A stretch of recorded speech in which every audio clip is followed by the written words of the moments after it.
After decades of relentless hard work, I finally reached retirement. The day I walked away from Oak Ridge Maintenance Co., I came home feeling lighter than air, practically humming as I stepped through the front door.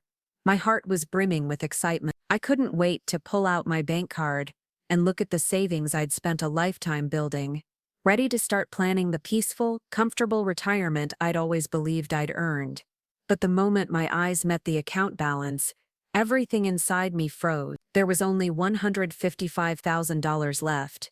For a few seconds, I just stood there, paralyzed. My fingers gripped the card tighter as if squeezing it would make the numbers change. No, this had to be some mistake. Maybe a glitch. Maybe the banking system was having an issue. Anything logical could explain this. Desperate for answers, I rushed to the bank and asked the teller to print the full transaction history for the past 5 years. My breath hitched as I waited for the printer to spit out page after page. My mind was racing, but what I saw as I flipped through the sheets only deepened the pit in my stomach. Every single month without fail, $3,000 had been withdrawn. Like clockwork, my monthly salary had always been solid, $8,000 each month. And with Harold's pension added, we should have been in excellent financial shape. I had always believed we were more than secure, more than ready. But this felt like getting punched in the stomach. No, it felt worse. It felt like the air had been sucked out of the room, leaving me gasping for something I couldn't find. My legs moved before my brain caught up. I stumbled back home, threw open the study door, and pulled out Harold's old ledger. His pride and he'd been keeping our household finances in that thing since the day we got married. A neat, little quirk of his. Every penny meticulously tracked. I had always seen it as something harmless, even endearing. I never once thought I needed to check it. I trusted him complete. With trembling hands, I opened the book. Line after line, every transaction was recorded in his tight, neat handwriting. I flipped pages faster, heart hammering, and then I saw it, right there, scribbled like an afterthought in the margin next to a recent transfer. Living expenses for Vanessa and the kids. My vision blurred. For a brief moment, it felt like the world around me dissolved into static noise. Vanessa, a name that sliced through me like rusted wire. Slowly, cruelly. Vanessa Meyer. I hadn't heard her name in years, but it hit me like a freight train. Memories surged back, whether I wanted them to, or not. We all grew up on the same block. Vanessa was the girl who always caught everyone's attention. Beautiful, bold, the kind of woman who thrived under the spotlight, magnetic in a way that made the world orbit around her. Harold, on the other hand, was the quiet one, the boy with his nose in books, shy, reserved. A boy like him didn't even exist to a girl like Vanessa, at least, not until her world crumbled. I remembered it now. She had gotten pregnant back in her 20s. No ring, no father in sight. The admirers who once circled her like moths vanished, the moment responsibility knocked on her door. But Harold, he offered to pick up the pieces. He showed up when no one else would. Even when she never really cared for him, he stayed tethered to her orbit. All these years, I believed it was just a harmless old crush, a foolish chapter of his youth, left behind like forgotten photos in a dusty box. It wasn't, it was never just a memory. It was a commitment he never let go of. I stared at the pages, my fingers tightening around the fragile edges of the paper. I had cut back on everything. Harold had convinced me for years that we needed to be frugal, that the looming shadow of retirement required sacrifice, that every dollar saved was a step toward security, toward freedom, all while he was sending my money into someone else's household, supporting another woman, supporting her children. My chest felt like it was being crushed. I stood in the middle of the study, the ledger shaking in my hands, realizing that my entire life had been reduced to a cruel, elaborate joke. Somewhere between devastation and disbelief, a bitter laugh escaped my lips. It wasn't the kind of laugh that comes from humor. No, this was something darker. It was the kind of laugh that bubbles up when reality becomes so absurd, so unbearable, that your body doesn't know what else to do. I don't know how long I stood there, drowning in a fog of shock, but eventually the sound of keys jangling at the front door snapped me out of it. Harold walked in, his usual careful, measured steps echoing through the hallway. It didn't take him more than a second to spot me standing in his study, ledger in hand. His eyes darkened instantly. "What the hell are you doing in here?"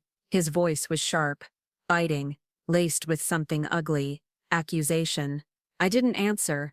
I didn't need to. I threw the ledger toward him. It hit the floor with a dull thud, pages flopping open like wounded wings. "Don't you think it's time you explain this?" My voice was steadier than I expected. Cold, razor sharp. A flicker of panic flashed in his eyes. He scrambled to pick up the book, clutching it tightly against his chest as if it were some sacred artifact. "Evelyn," he snapped, his voice hardening. This is outrageous. This is my personal record. Who gave you the right to go snooping through my things?" And just like that, everything became crystal clear. All these years, I wasn't a partner. I wasn't a wife. I was a walking ATM. 40 years of labor, of late nights, of cutting coupons, turning off lights, pinching pennies, listening to Harold preach about saving for the future. But it wasn't our future he was building. It was her. I stepped toward him, my gaze locked onto his face, and without even thinking, without an ounce of hesitation, I slapped him, hard. The sound echoed through the house, sharp as gunfire. Harold staggered back, one hand flying to his cheek, eyes wide in disbelief. I had never hit him before. Not once. I was always the gentle one, the one who smoothed things over, who kept the peace. But that slap wasn't just about today. It was decades of betrayal finally breaking through the dam. Seconds passed. Maybe a lifetime.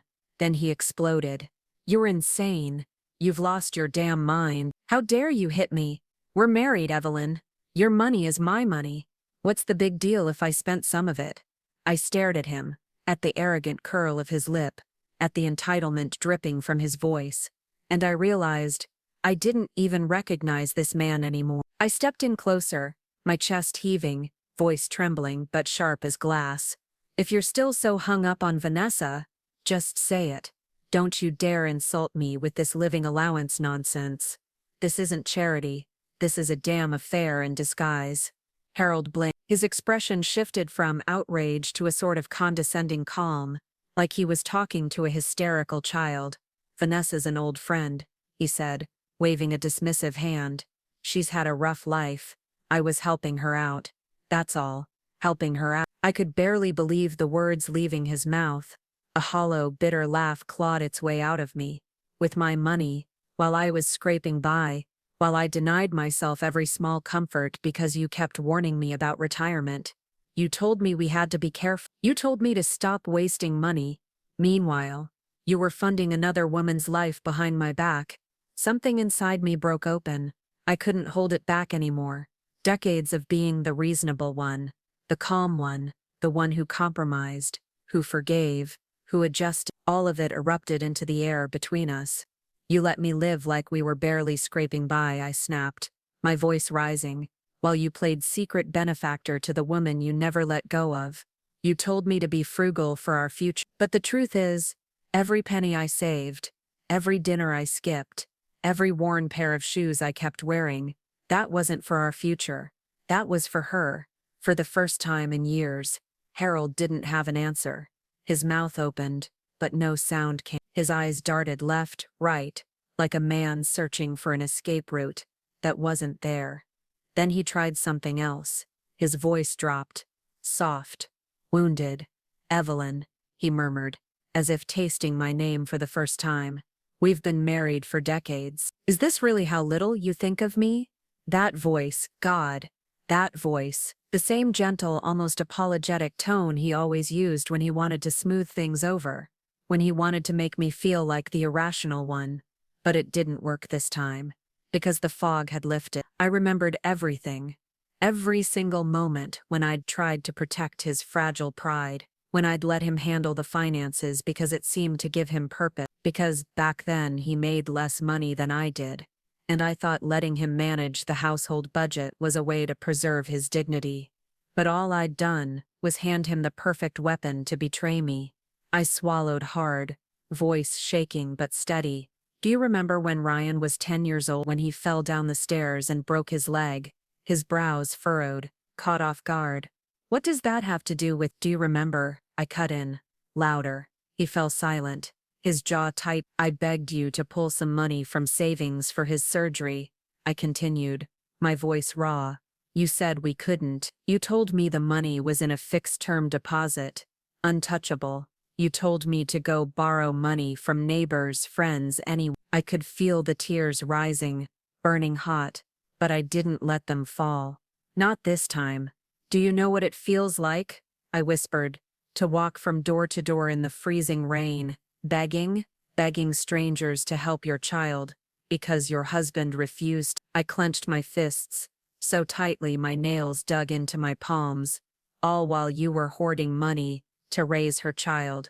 Harold's face drained of color, his lips parted, but before he could speak, he gasped. His hand flew to his chest, his knees buckled. For a split second, the world seemed to freeze.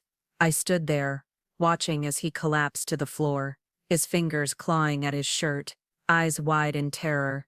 Silence, just me, him, and the rapid pounding of my own heartbeat, loud in my ears. I hesitated. God help me, I hesitated. A dark, shameful part of me thought, just walk away, let this be the end. But I couldn't. Not completely. 40 years.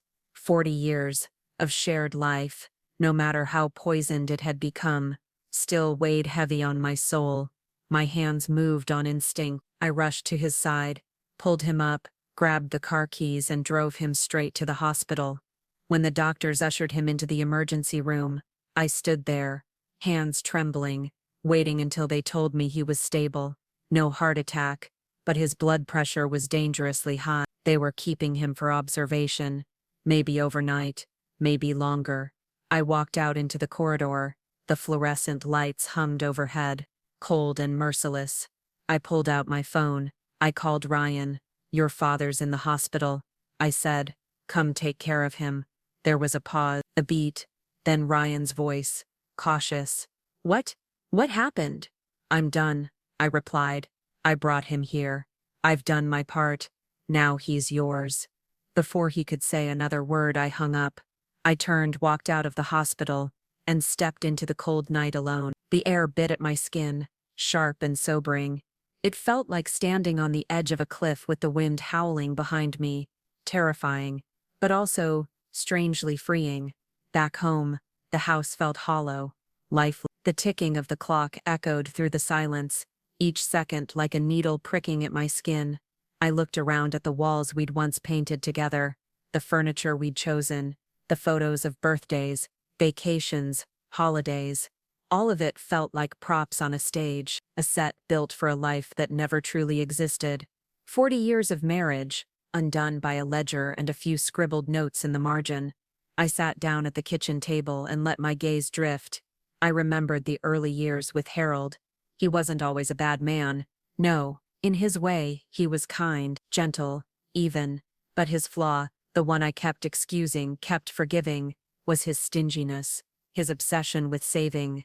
But stingy isn't the right word. No, it was more than that. It was pathological, deeply ingrained.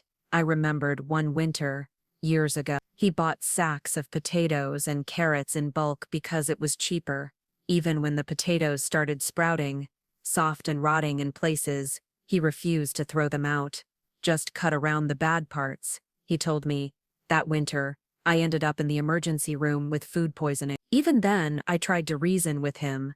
Harold, we have savings. We don't need to live like this. But he brushed it off, mumbled something vague about preparing for the future.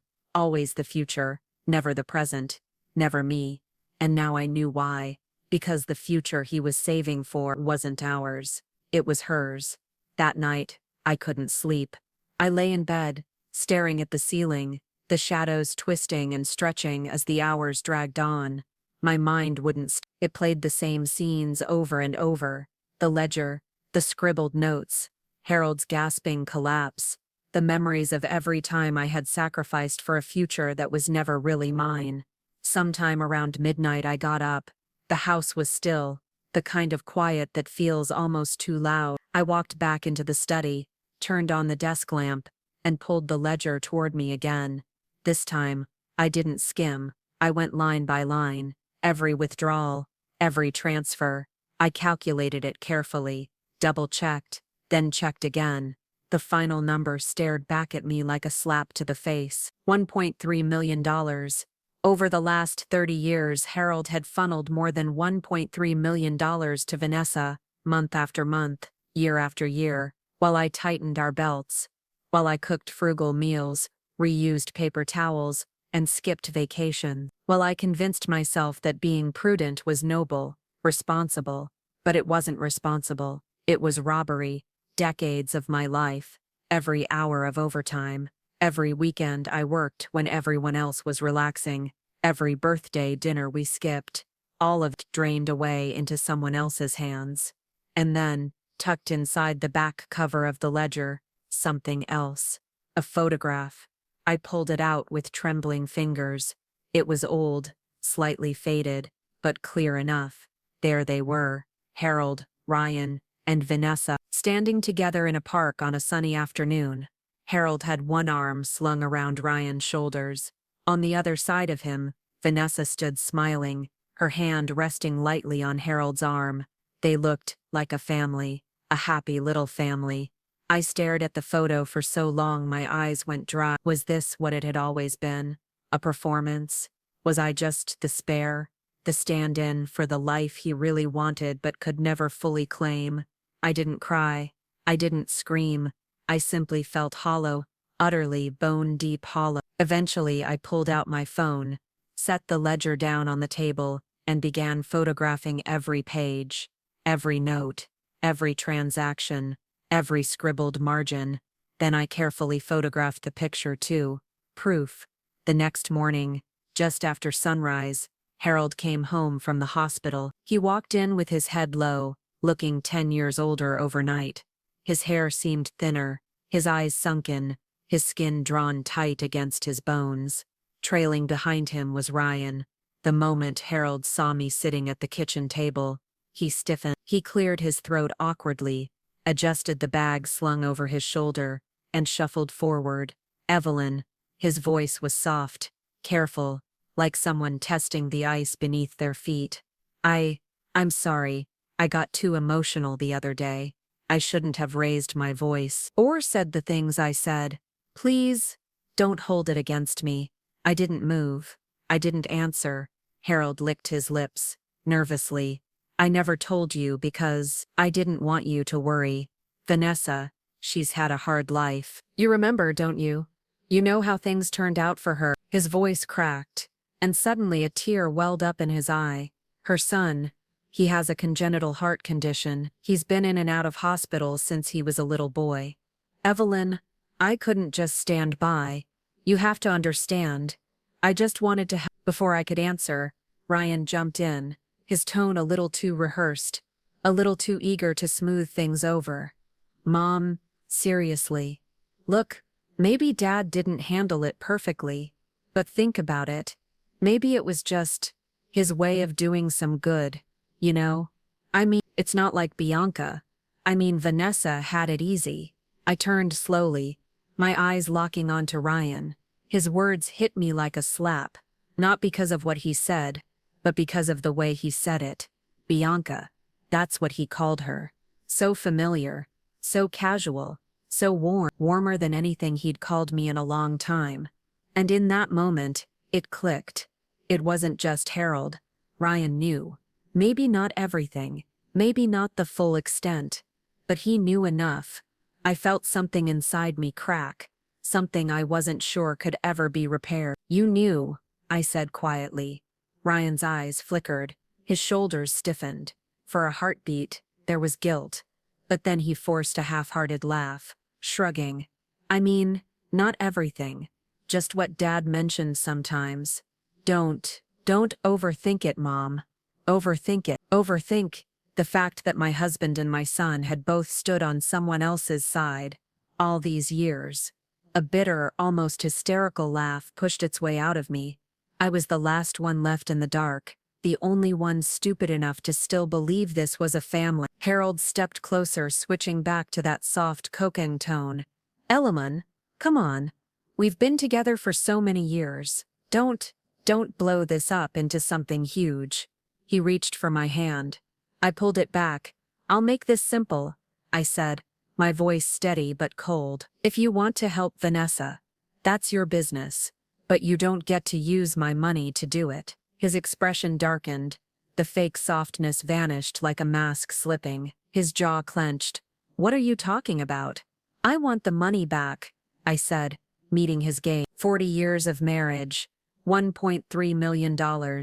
You pay it back, and maybe I'll pretend none of this ever happened. Harold's face twisted. His skin flushed red, his hands balling into fists. Are you out of your mind? Where the hell do you think I'm going to get that kind of money?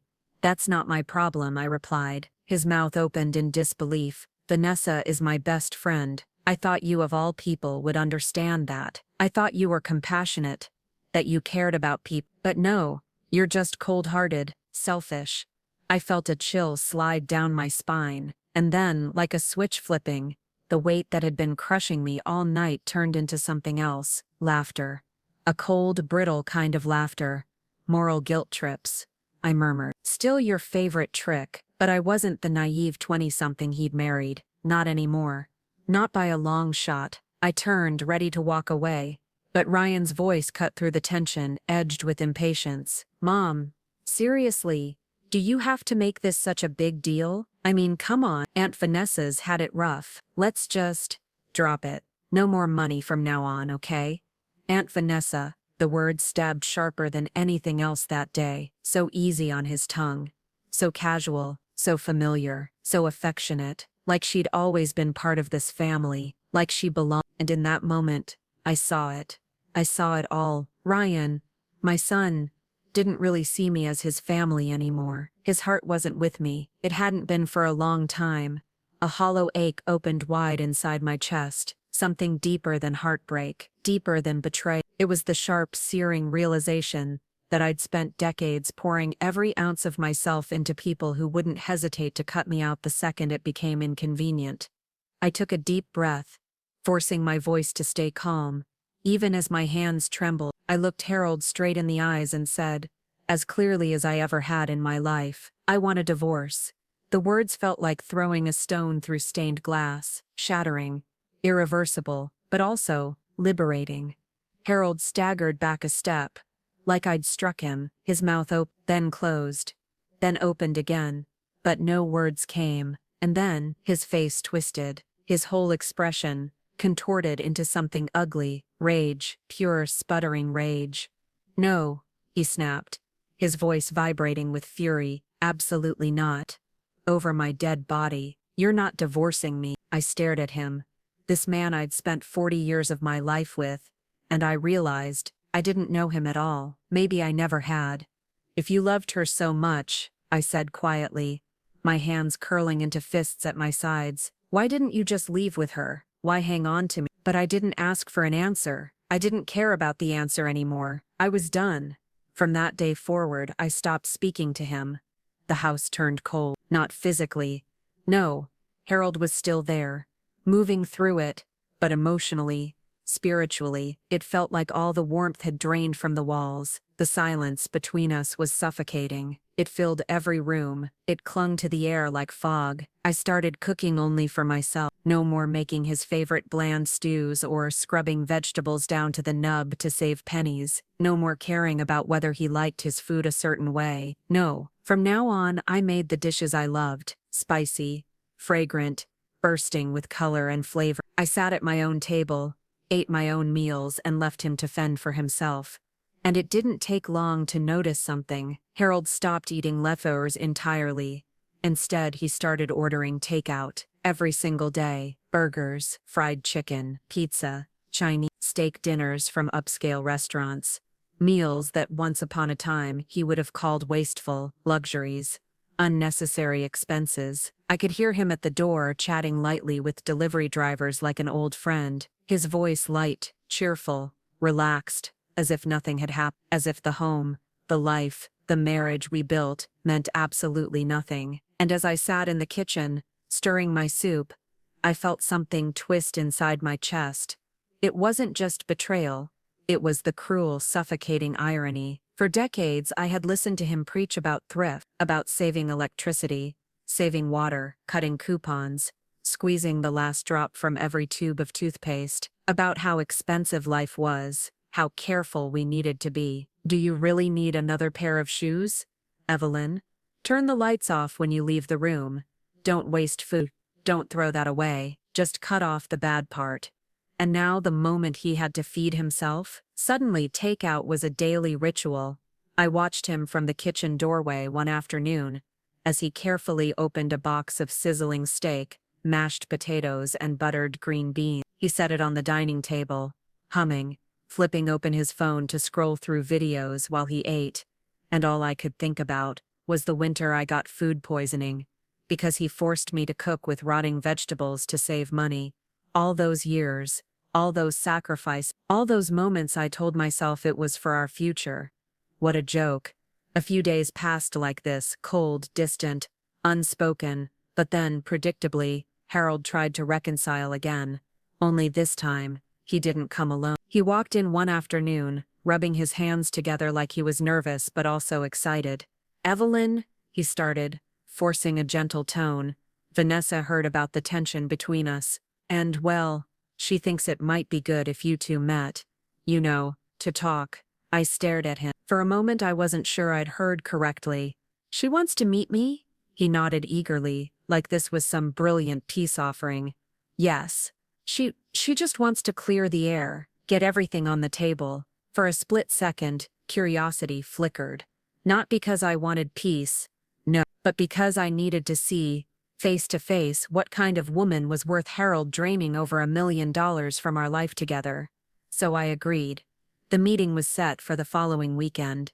What I didn't expect was that Vanessa didn't come alone. She brought Ryan, and Ryan brought Noah. The moment the front door opened, Noah bounded toward Vanessa, arms wide. "Grandma Vanessa, you smell so nice. You're my favorite," he squealed, flinging himself into her arms with a joy so pure it almost made me stagger. Vanessa scooped him up with practiced ease, her smile radiant, warm, maternal. She cradled him against her shoulder, her lips curling into a gentle smile that was too perfect. Something inside me sank, heavy, cold. This didn't feel like a peace offering. It felt like a coronation. She wasn't here to apologize. She was here to claim her place. As I stood in the doorway, watching this scene unfold, a bitter taste filled my mouth. The way Noah clung to her, the way Vanessa's arms wrapped around him like she'd done it 100 times before. It hit me harder than any slap could have. This wasn't some spontaneous gesture of affection. This was routine. A quiet, horrifying realization began to form. She had been weaving herself into my family for years, long before I ever knew, long before the ledger exposed the truth. Ryan stepped forward, casual as anything, with a brightness in his voice that jabbed straight through my chest. "Mom, you're finally here. Vanessa's been waiting for you. What took you so long? What took me so long?" I stared at him, stunned. That subtle note of impatience in his voice, that tiny thread of blame, like I was the one causing inconvenience to this cozy little picture, like I was the problem. It sank deeper than anything Harold had ever done. Vanessa turned her gaze toward me, her smile practiced, polished. "Evelyn, it's been so long. You look wonderful," she purred, stepping forward as if we were dear old friends. I managed a nod, a polite, brittle smile. She slipped effortlessly into small talk, commenting on how the weather had turned, how Noah had grown, how busy life had been. Her tone was light, sweet, even maternal, but I could feel the undertone, the performance, the calculated charm, and it didn't take long, barely 10 minutes, before she steered the conversation exactly where she wanted it. "Evelyn," she began, lowering her voice, eyes shimmering with rehearsed emotion. "I've never had an easy life. You know that. I made some bad choices when I was younger, trusted the wrong man, ended up raising Dylan alone. She sighed heavily, placing a gentle hand on her chest like she could barely hold herself together. And you probably know my poor boy was born with a heart condition. We spent years in and out of hospitals. It's been so hard. Tears gathered at the corners of her eyes, threatening to spill. Harold, sitting beside her, looked absolutely shattered. His hand moved instinctively, reaching for hers. "Don't cry, Vanessa," he whispered, his voice as tender as I'd ever heard it. "As long as I'm here, you'll never suffer again." Something inside me fractured.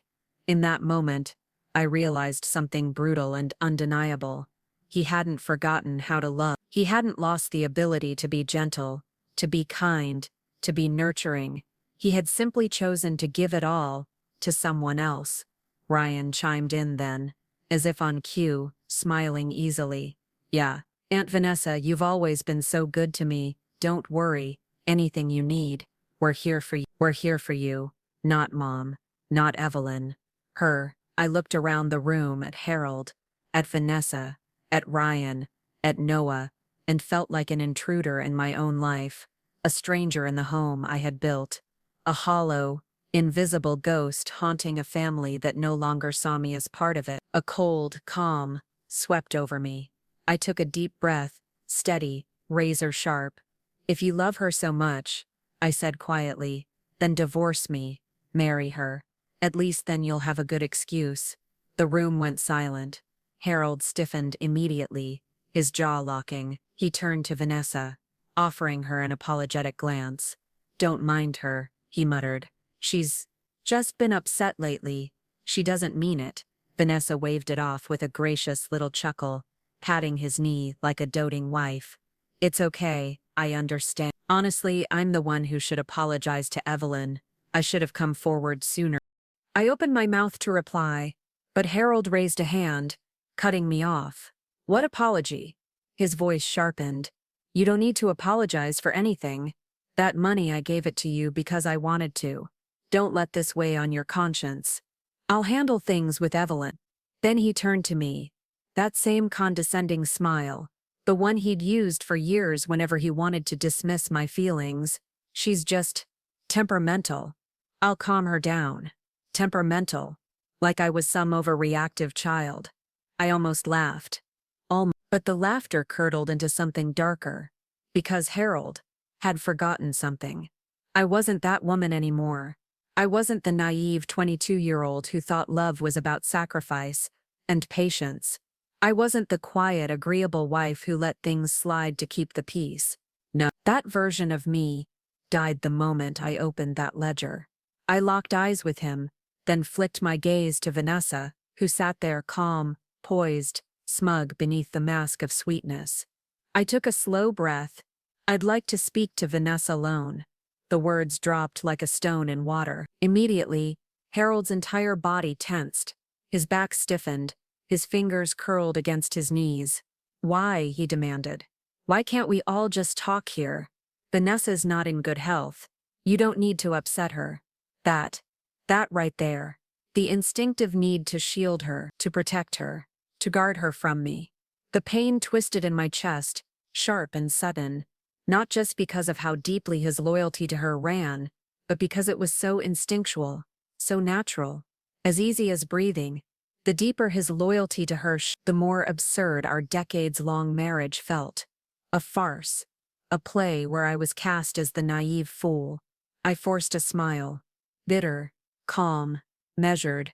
"I just want to talk," I said smoothly.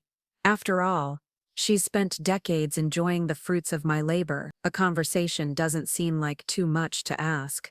Vanessa bit her lip, her eyes widening, performing delicate concern, as if she were some fragile flower caught in a storm.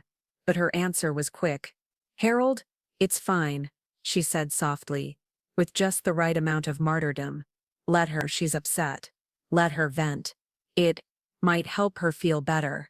The moment she agreed, Harold shot me a glare, like I was the unreasonable one, like I was the villain in this story. I almost laughed again. The older they got, the more skilled these sugar-coated manipulators became. A few minutes later, the living room emptied. Just me And Vanessa. And the second the others were out of earshot, her mask shattered. The sweet, gentle facade evaporated the moment we were alone. Vanessa's eyes narrowed, her posture shifted, and the warmth in her expression turned sharp, cutting, mocking. "Oh, please," she scoffed, lifting her chin.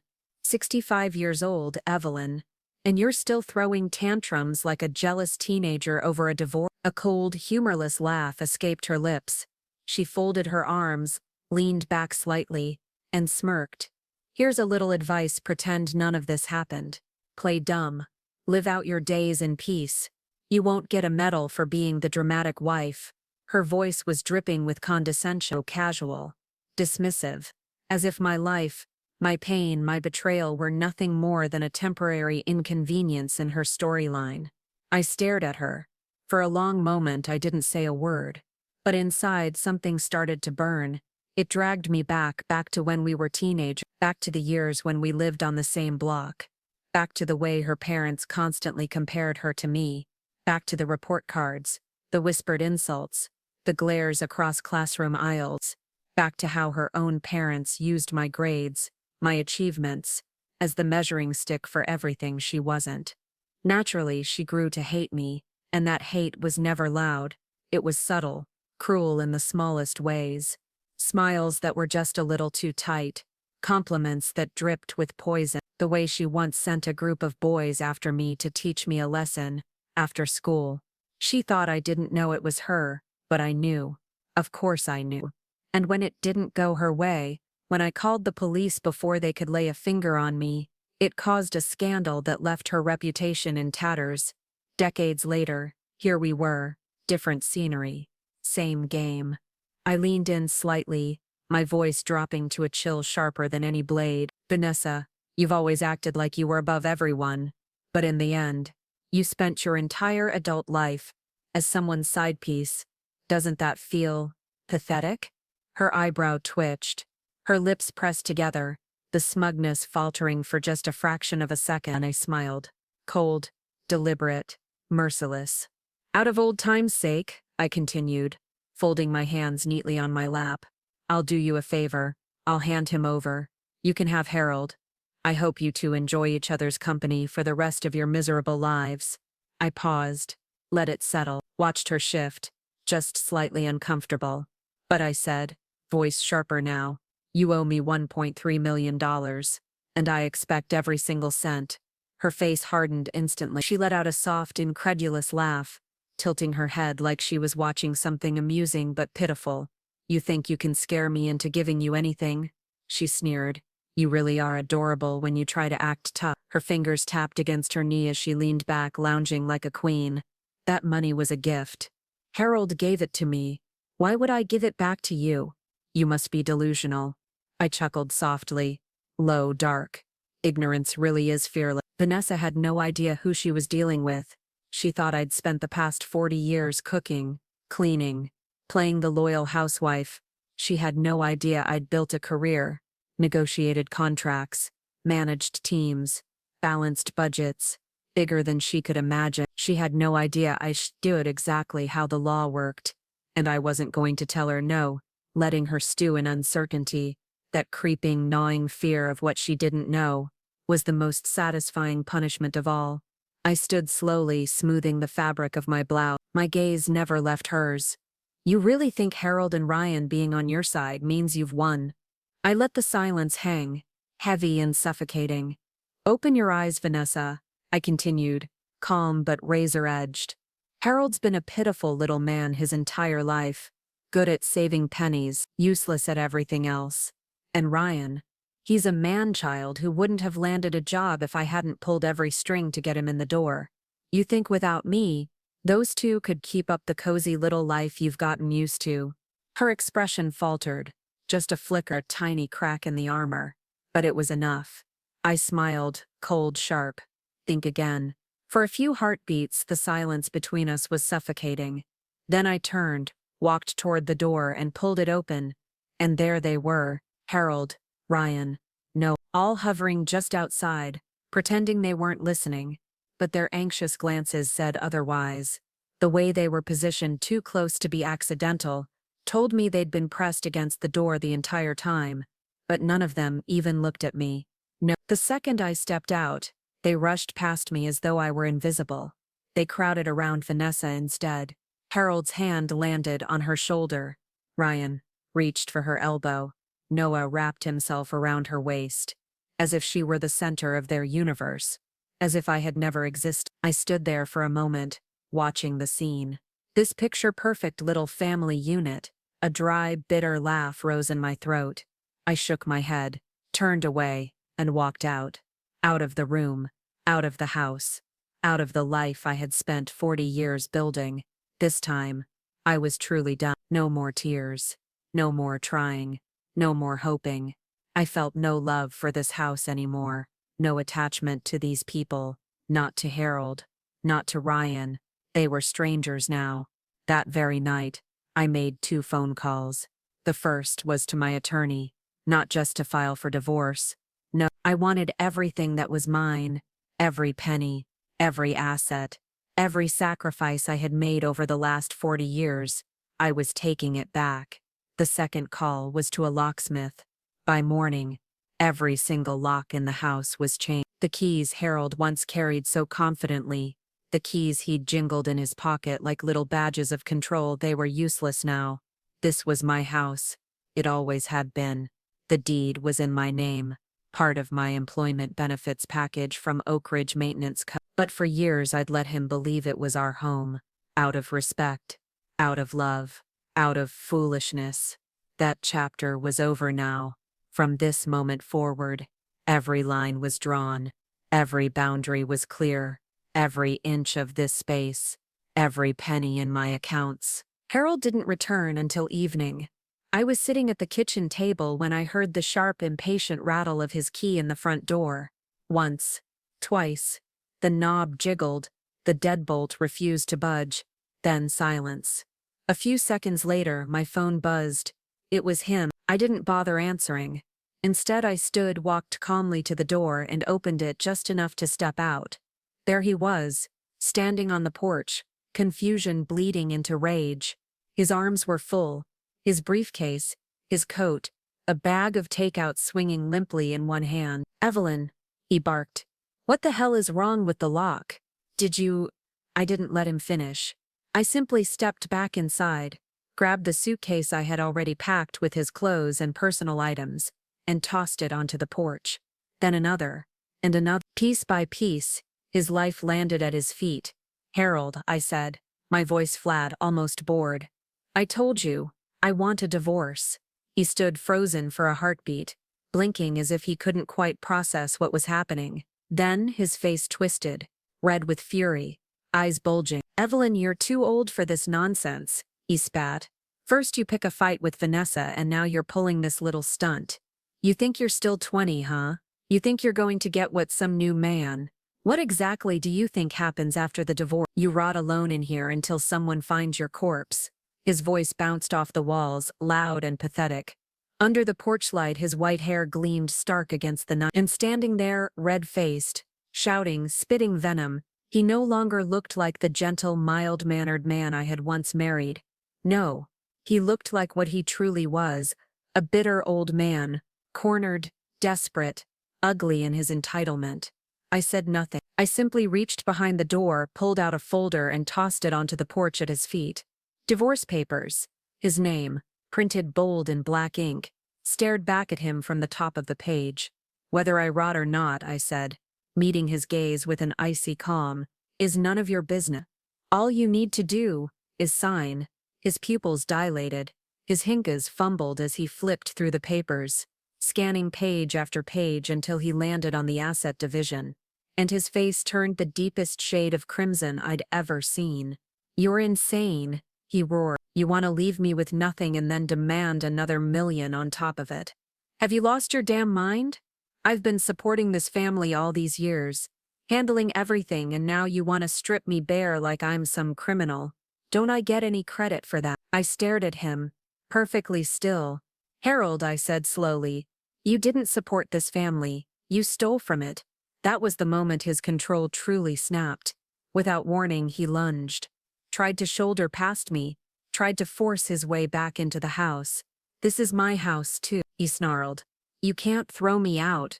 I'm still your husband." It would have been laughable if it weren't so pathetic. This man, this shriveled shell of the person I'd once thought I loved, trying to bulldoze his way back in with nothing but arrogance and volume. But I was ready. I grabbed the broom I'd propped against the door and swung it not hard enough to hurt him, but enough to shove him back. "Get off my property," he stumbled, swearing as he caught himself, his arms flailing. "You're crazy, you lunatic, you bitter old hag. I should have left you years ago," he spat, stumbling backward, merely tripping over his own suitcase. "Divorce is the best thing that's ever happened to me," he screamed. I didn't flinch. I didn't blink. I simply stood there, watched him shrink into the night, his curses fading with each angry stomp down the stairs. The door clicked shut behind me, and for a long time I stood in the entryway, staring at the now empty space where he used to be, where he used to breathe, where his shoes used to sit, where his presence used to linger. And slowly, I breathed. Deep. Full. It was the first real breath I'd taken in years. But of course, the fallout came quickly.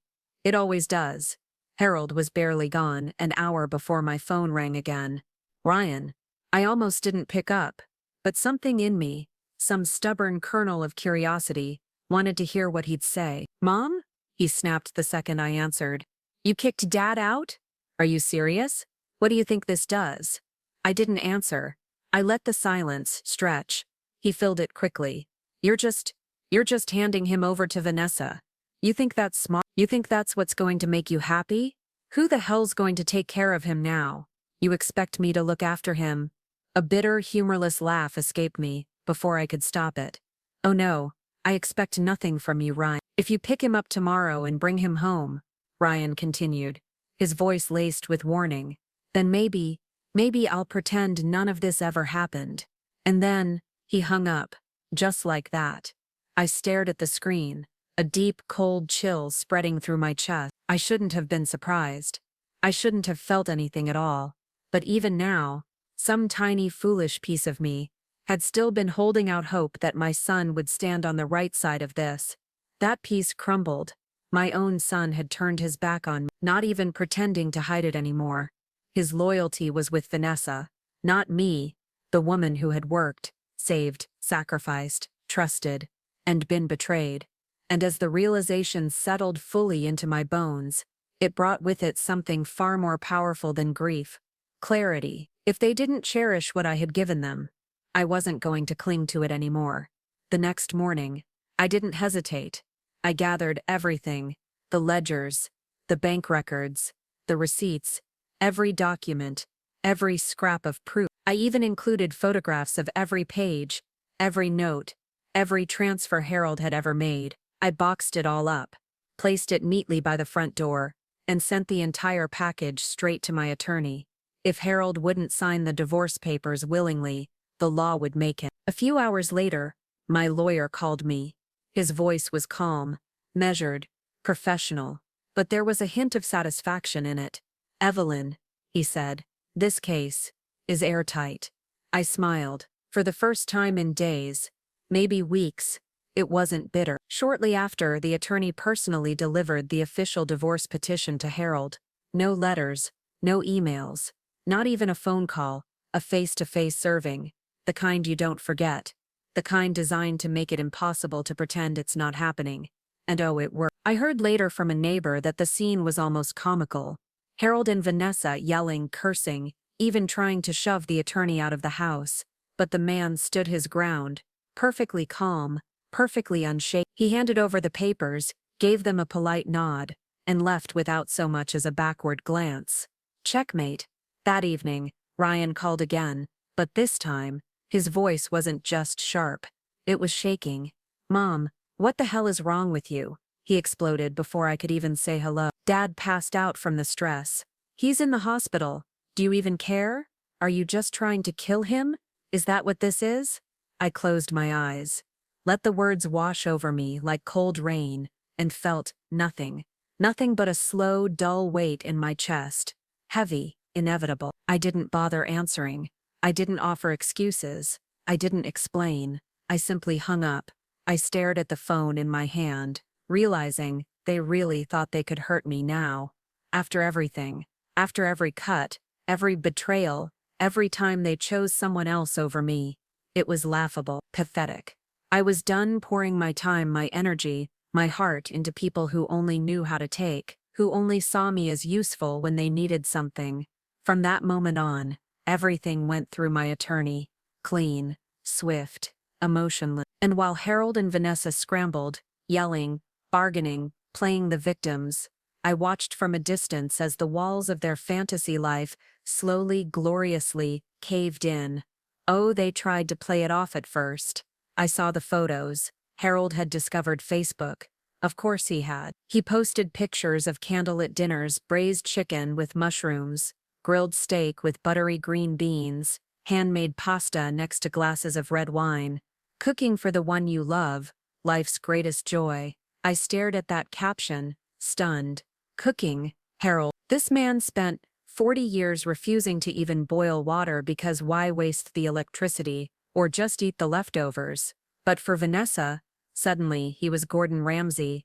There were photos of them walking through shopping malls, hand in hand, smiling like honeymooners. Another of them sitting side by side on a park bench, Harold's arm wrapped snugly around her shoulders, a love from youth, still by my side in old age. And the bitterness that used to rise in my throat wasn't there, not anymore. I looked at those photos and realized something. Every time I asked Harold to take a simple walk downtown with me, he'd refuse. Said his back hurt, said his legs were stiff, said the couch was more comfortable. Even when I offered to take him to the doctor, he'd grumble and wave me off. Now I knew. It had nothing to do with his back. He just didn't want to do it with me. The photos were meant to show the world they were thriving, but to me, they were evident, solid, documented proof that while Harold was publicly declaring his devotion to another woman, he was still legally my husband, draining our marital assets to fund his little fantasy life. My attorney moved fast. We rejected every offer of mediation, made my stance crystal clear, and within weeks, the court date was set. On the day of the hearing, Harold and Vanessa arrived together. They shuffled into the courthouse, hand in hand. Ryan followed closely behind them, hovering like a dutiful little soldier. It was almost funny, this picture they tried to paint of solidarity, as if it could change anything now. Ryan saw me standing at the entrance. His lip curled. He let out a sharp, dismissive scoff. "Dragging this into court at your age. What a disgrace," he muttered loud enough for me to hear. "Dad and Vanessa have been nothing but kind to you, and you're still trying to tear them apart. What kind of person does that?" I didn't reply. I didn't need to. I simply walked past him, head high, not sparing him a glance. This wasn't about justifying myself anymore. This was about winning. The proceedings were over before they even truly began. My attorney laid everything out neatly, methodically, mercilessly. The ledgers, the bank records, the voice recordings. Screenshots of Harold's public declarations of love for Vanessa. The photo from the park, that little family portrait of the three of them smiling like I never existed. The judge didn't need time to deliberate. The ruling was swift, clear. Vanessa was ordered to repay every cent Harold had funneled from my personal accounts, $1.35 million, in full. Our marriage was officially dissolved by court order. No signatures on a divorce certificate, no ceremony, no drama, just a crisp, legally binding decree that sliced through 40 years of lies like a hot knife through butter. When I stepped out of that courthouse, the sun was warm against my face. The breeze was cool. I tilted my head back, closed my eyes, and breathed in the air like it was the first clean breath I'd taken in a lifetime.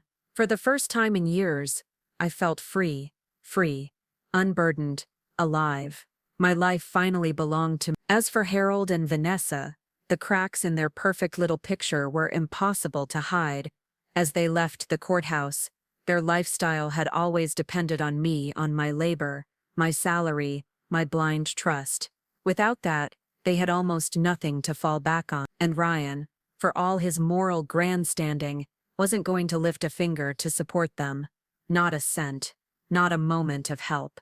The only way for Harold and Vanessa to pay back the $1.35 million the court ordered was to sell their house, the same house I had put the down payment on, the same house they proudly claimed as their sanctuary, their safe haven. And now, all they were really doing was returning what was mine to begin with. Once I realized that, something inside me shifted. The heavy weight that had pressed against my chest for years, it finally lifted. Everything they had spent, everything they thought they got away with, every dime they funneled into their cozy little fantasy life, it was all coming back to me. Every last cent, every single inch. A few days later, Harold showed up outside my house, hollow-eyed and beaten down in a way I had never seen before. The arrogance was gone, the smugness, the entitlement, all of it, wiped clean. "Elliman," he said, voice hoarse, thin, "after all these years, do you really have to push me this far?" The sheer audacity made my lips curl into a smile. "Push you?" I echoed, my tone cool. "Harold, did you ever stop to ask yourself if you would have shown me mercy if the tables were turned? If I had drained our savings for 3 decades to support another man, would you have forgiven me?" His mouth opened, closed, opened again, but there were no words. Of course there weren't. "Would you have shown me kindness?" I pressed. "Would you have let it go? Would you have said, 'It's okay, Evelyn, what's mine is yours'?" The silence between us said more than any answer could. "You wouldn't have," I said flatly. "You would have let me bleed. You would have left me with nothing." A long, heavy breath rattled out of him. His shoulders sagged. "Evelyn, we've known each other most of our lives. We could start over. I don't have anyone else. Not my problem," I replied without blinking. "You'd better sell the house quickly. Don't wait for court enforcement. Do you really want the police showing up at your door? At your age? That kind of shame doesn't wash off." I turned, ready to go back inside, but a frail hand grabbed my wrist. It was Vanessa. She had appeared beside him, quiet, pale, trembling. "Evelyn, please." Her voice broke into a cracked whisper. "Don't do this. We don't have that kind of money anymore. You already have everything. You won. Please. Harold is all I have left. Maybe the 3 of us could start over. We could live together. I'll cook, clean, whatever you need. Let me repay you that way." The sheer desperation, the sudden collapse of pride, it was so shameless it made my skin crawl. I hadn't expected her to fall this low, to trade dignity for comfort. But here she was, bartering herself like a servant, just to keep her claws latched onto the life she'd leached off me for decades. I stared at her, really stared, and in that moment, all the years fell away. She wasn't beautiful anymore. She wasn't radiant. She was just sad, hollow, a parasite grown fat on someone else's sacrifices, now shriveling without a host. "Vanessa," I said, my voice steady as stone, "everything I have, this house, this money, this life was earned, dollar by dollar, sacrifice by sacrifice. Not through pity, not through crocodile tears, and certainly not by groveling." Then I turned to Harold, my gaze slicing right through him. "Stop dreaming about things that don't belong to you. Sell the house, pay what you owe, and then disappear. Whatever happens to you afterward isn't my concern." I shoved Vanessa's trembling hand off my sleeve, turned, and walked away without looking back. And a few days later, Harold finally caved. The house went on the market. It sold, and the full repayment was transferred to my attorney's account, down to the very last dollar. On the day of the sale, Harold was still unwilling to leave quietly.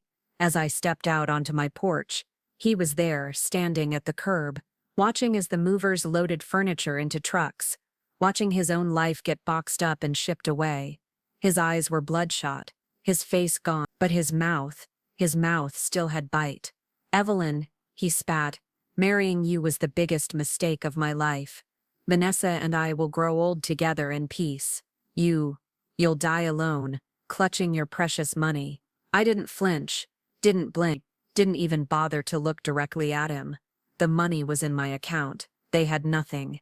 The outcome couldn't have been clearer. Not long after, Harold and Vanessa married. It wasn't a wedding anyone celebrated. It was a transaction, a desperate effort to cling to the illusion of something that had long since rotted beneath the surface. And as if the universe itself had a sense of humor, they moved in with Ryan, along with Vanessa's grown son, Dylan. 6 people, under one roof, and the fairy tale unraveled faster than anyone could have imagined. It turns out that living together wasn't the same as the occasional cheery dinner or a few sweet visits on the weekends. No, sharing a roof, a kitchen, and a daily routine cracked their pretty illusion wide open. The tension began almost immediately. Vanessa, who once played the gracious helper, the affectionate grandmother figure, the cheerful visitor, was now expected to be something else entirely, a live-in nanny, a housekeeper, a caretaker, for everyone in that overcrowded space. Ryan and Claire had their hands full already, between managing their jobs, raising Noah, and dealing with the endless chaos of a packed household. They expected Vanessa to fill in the gaps. But this time, it wasn't optional. This time she wasn't a guest. She was the help, and Dylan, Vanessa's precious son, entitled, directionless, a grown man who acted like the world owed him a living. He was nearly 30, but carried himself like a sulky teenager. No job, no plans, no ambition beyond mooching off anyone within arm's reach. It didn't take long for the fractures to widen. One afternoon, Dylan shoved Noah so hard that the boy hit his head against the corner of a coffee table. He needed stitches. That night, my phone rang. It was Claire. Her voice trembled, half with rage, half with exhaustion. "Evelyn, I can't do this anymore." I stayed quiet, listening. "That boy, Dylan, he's out of control. There's something wrong with him. He's violent. He's unpredictable. I'm scared, Evelyn. Scared of what he's going to do next. Scared of what this house has become." Her voice cracked. "I'm running this entire household by myself. Noah's acting out. The baby won't stop crying. Every adult in this house is either yelling, sulking, or fighting.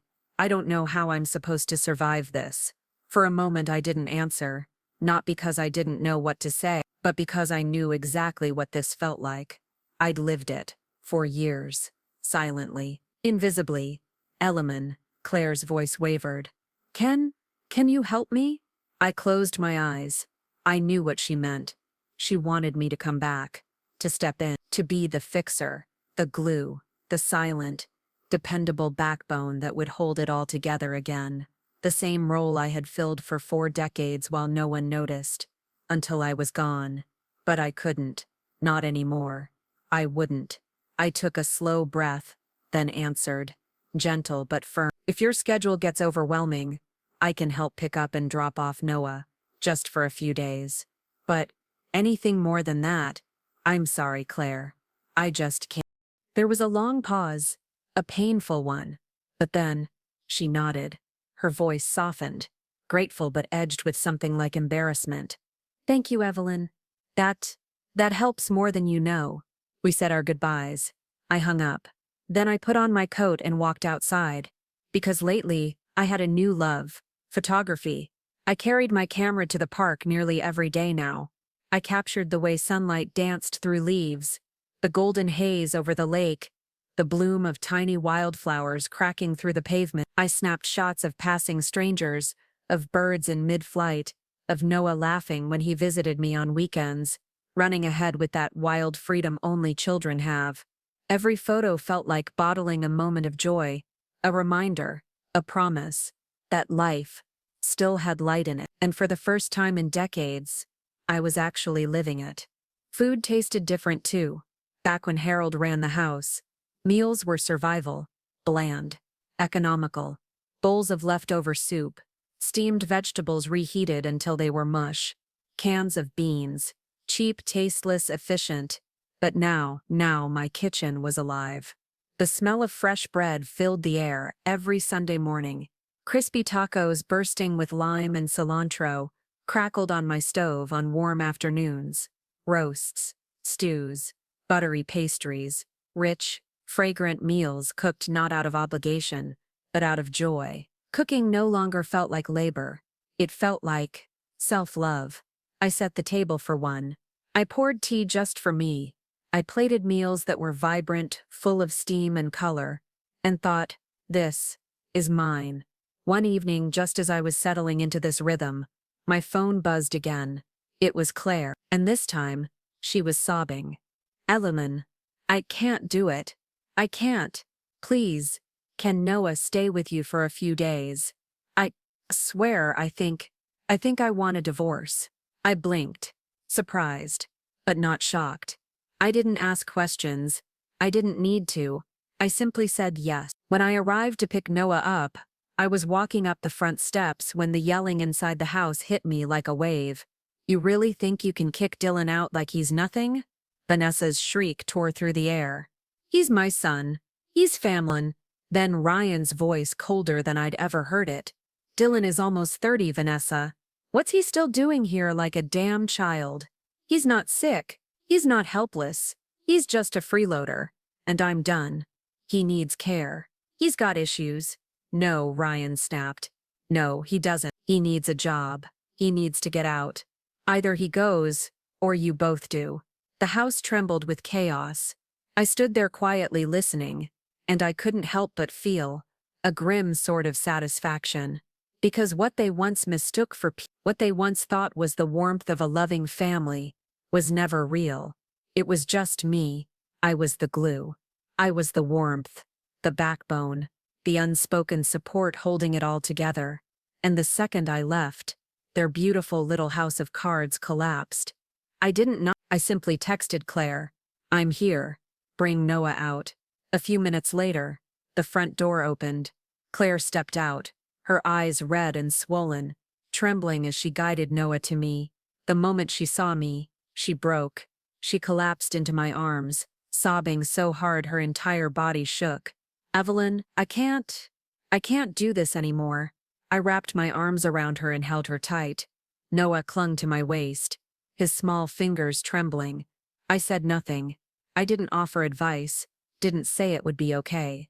Because I knew the truth. Sometimes, it's not okay. Sometimes, things have to fall apart.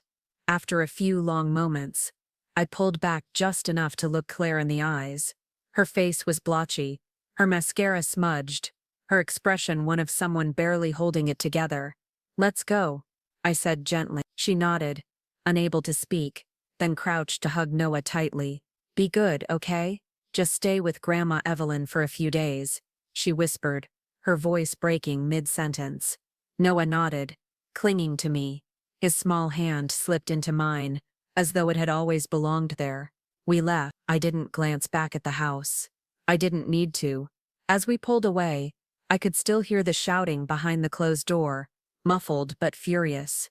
Vanessa's shrill voice, Ryan's snapping replies, Dylan's sulking mutters bubbling underneath it all.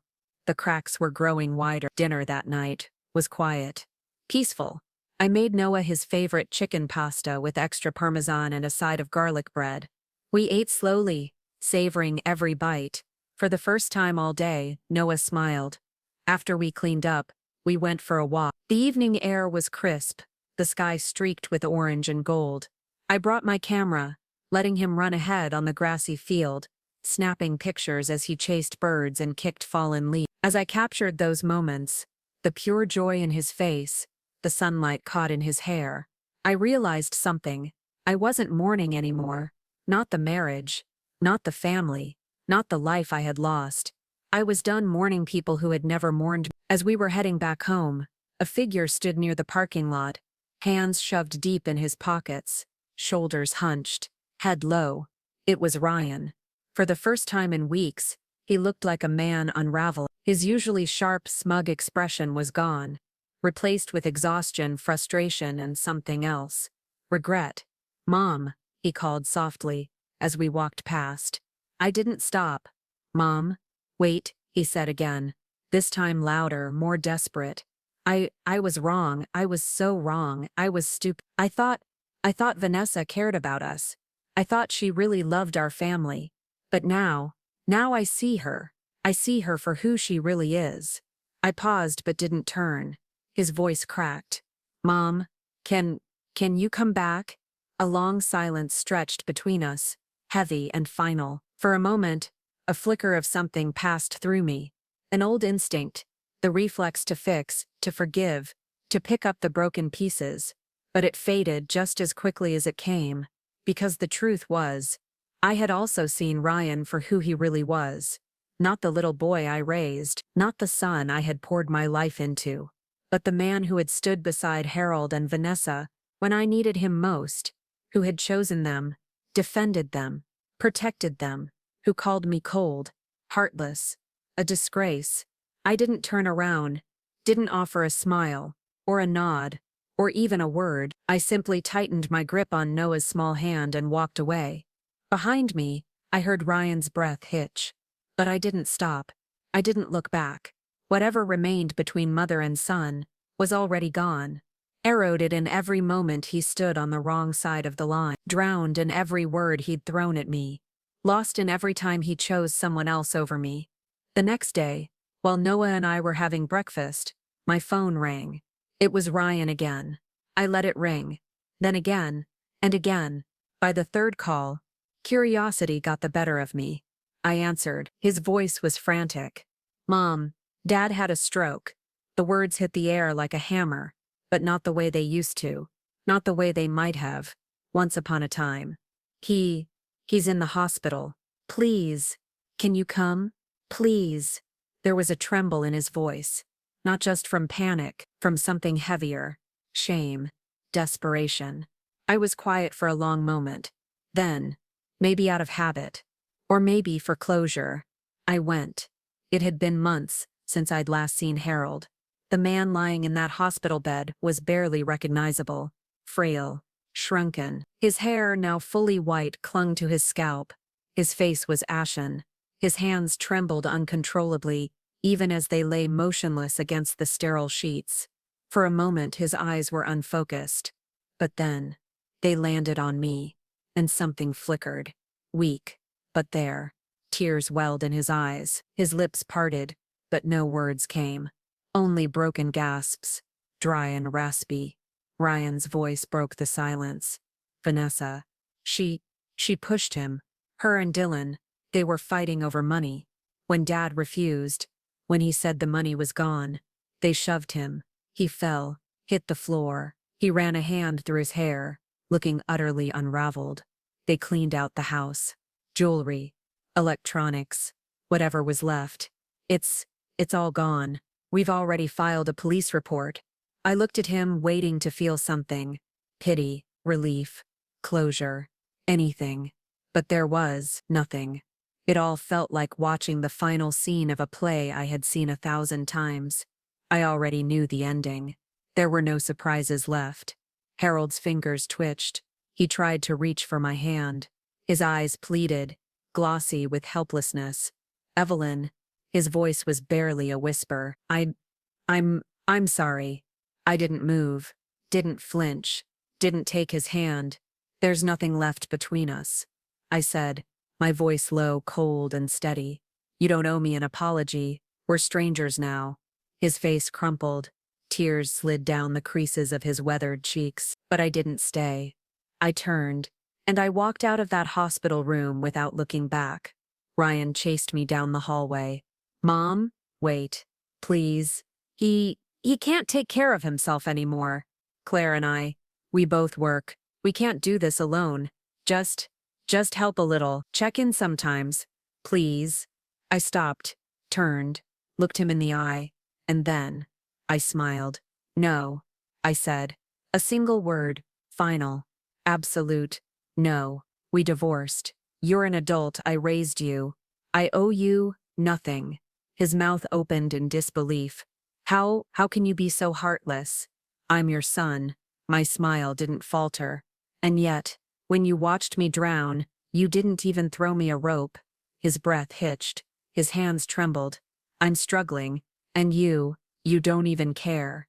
"I don't," I said simply. Then, I turned, walked away. As I walked out of the hospital, my steps felt steady, certain. A strange lightness threaded through the heaviness in my chest. Not joy, not triumph, but a kind of peace. It was over, really over. I didn't turn around, didn't glance back at Ryan or Harold. Whatever future they had left no longer involved me. I wouldn't let it. But as I neared the exit, the room swayed for a moment. My vision blurred slightly. My knees buckled just a little. A nurse, passing by, reached out instinctively to steady me. "Are you all right, ma'am?" I took a deep breath, nodded, and straightened. Yes, yes, I'm fine. And I was. For the first time in decades, I truly was. Later, news trickled in. It spread through neighbors, mutual acquaintances, and whispers that had nowhere else to go. Turns out the great tragedy of Vanessa and Dylan wasn't over. Both were arrested. It turned out the heart condition Vanessa had cried about for years, the same sob story that had unlocked Harold's wallet for 3 decades, was a lie, a complete fabrication. Doctors found nothing, not a single record, not a single diagnosis to support her endless claims of medical hardship. It had all been a con, a well-rehearsed, finely tuned story designed to pull at heartstrings and open bank accounts. Dylan, as it turned out, was worse than just lazy. He was violent, and when the money dried up, so did whatever thin facade of civility he'd ever had. No one wanted him. No one would take responsibility for him. No one except Harold. And Harold, bless his foolish, broken little heart, had spent 40 years trying to play savior to a woman who never loved him, never respected him, and never saw him as anything more than a walking wallet. In the end, Vanessa clung to him like a lifeline. Her hands were around his neck for decades. Figuratively at first, then it seemed almost literally, until he had nothing left to give, and when the well ran dry, she pushed him to the floor. People always pay for their choices. Sooner or later, Harold did, in full. Time is strange. It doesn't wait. It doesn't pause until you're ready. It simply moves forward, quietly, steadily, dragging you through one turn after another, until eventually you understand. Life was never about the marriage. It was never about the house. It was never about the sacrifices you made for people who wouldn't have done the same for you. Life was always about you, and the moment you start living it for yourself is the moment it truly begins. After walking away from that life, I didn't shrivel. I didn't wither into loneliness like they had smugly predicted I would. No, I started living, really living. I enrolled in a photography class at the local community center. I met a group of vibrant, stubbornly joyful people my age. People who still believed in adventure, still believed life had more to offer than just sitting around waiting for the end. I joined a travel club. We visited places I'd only ever seen on television. Cozy cabins tucked in the woods of Maine, sun-dappled lakes near Lake Serenity, autumn drives through the Maplewood Highlands, where the mountains turned 1,000 shades of red and gold. I learned how to paddle a canoe. I watched sunsets that seemed to set the sky on fire. I drove myself to outdoor movie screenings, sat under the stars with a blanket wrapped around my shoulders, and ate popcorn as the wind rustled through the trees. Sometimes I took Noah with me. He'd run ahead on the trails laughing, and I'd chase him with my camera, snapping picture after picture of his joy in motion. I printed those photos, framed them, hung them all over my house. The old family portraits, the stiff smiles, the forced holidays, the pictures of a life I now realized had been stitched together with obligation. Those were gone, packed away, stuffed into a box that now sat dusty and forgotten in the back of my closet. In their place were new memories, real memories, free, vibrant, unapologetically mine.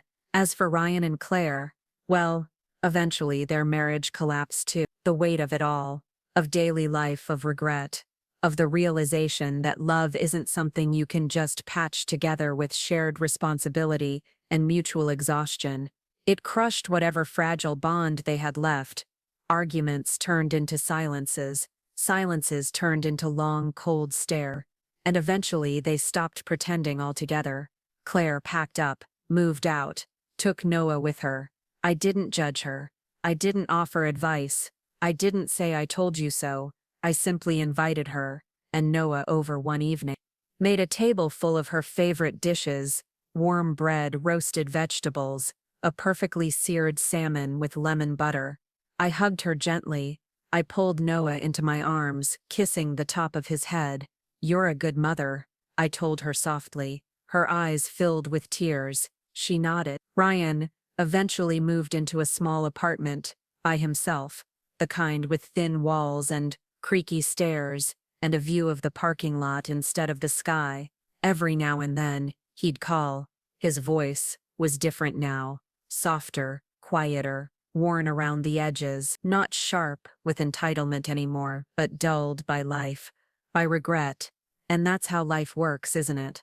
Some people have to crash headfirst into the consequences of their own choices before they finally feel the pain. I wasn't cold. I wasn't cruel. I had simply learned the most important lesson of all. I would no longer bleed for people who wouldn't even hand me a Band-Aid. I've also come to accept something deeper, something most people don't dare speak aloud. Not every relationship is meant to be saved. Not every bond deserves forgiveness. Some bridges aren't meant to be rebuilt. They're meant to burn, lighting the way forward. What truly matters isn't who stays, it's whether you stayed true to yourself. Now I no longer compromise. Not for anyone. I no longer shrink myself to fit someone else's comfort. I no longer carry burdens that don't belong to me. I cook meals just for me. I brew tea in the early morning sunlight that floods my kitchen, letting the steam rise as I stand by the window, watching the world quietly wait. Sometimes I curl into my favorite chair with a new book, letting the afternoon pass in lazy golden silence. Other days I head out with my camera, chasing moments, light reflecting off puddles, children's laughter echoing down the street, wildflowers pushing up through cracked sidewalks. I walk into little bakeries I've never visited before. I buy myself flowers. I order dessert first just because I can. I've become the kind of woman who smiles at strangers, who says yes to road trips, who lingers a little longer when the sunset spills fire across the sky. I am no longer someone's wife. I am no longer someone's backup plan. I am no longer the quiet, invisible shadow standing behind a family that only noticed me when they needed something. I am me, and for the first time in my life, I'm living on my own terms. The years ahead might be shorter than the ones behind me, but they are mine. Mine to fill with color, with laughter, with warmth, with the smell of fresh bread rising in the oven, and the clink of a wine glass against porcelain. Mine to fill with long walks through the woods, with plane tickets tucked into my wallet, with photos of sunsets and street performers, and quiet corners of the world no one else notices. Mine to fill with quiet mornings, where no one asks anything of me, except myself. Mine to fill with love, real love, the kind you give yourself when you stop waiting for anyone else to offer it. I don't know exactly where this road leads, but I know one thing with a certainty so solid it feels like bone. This time, the story belongs to me, and no one will ever write me out of it again. This story teaches us that no matter your age, it's never too late to reclaim your worth, walk away from betrayal, and start living life on your own terms. It's a powerful reminder that you are not obligated to carry the weight of anyone's selfishness, not a partner, not even family. If you found this story inspiring or eye-opening, please like, subscribe, and share to support this channel. Your support helps bring more real, emotional stories like this to life. And comment below, which region or country are you watching from? I'd love to hear where my wonderful viewers are tuning in from.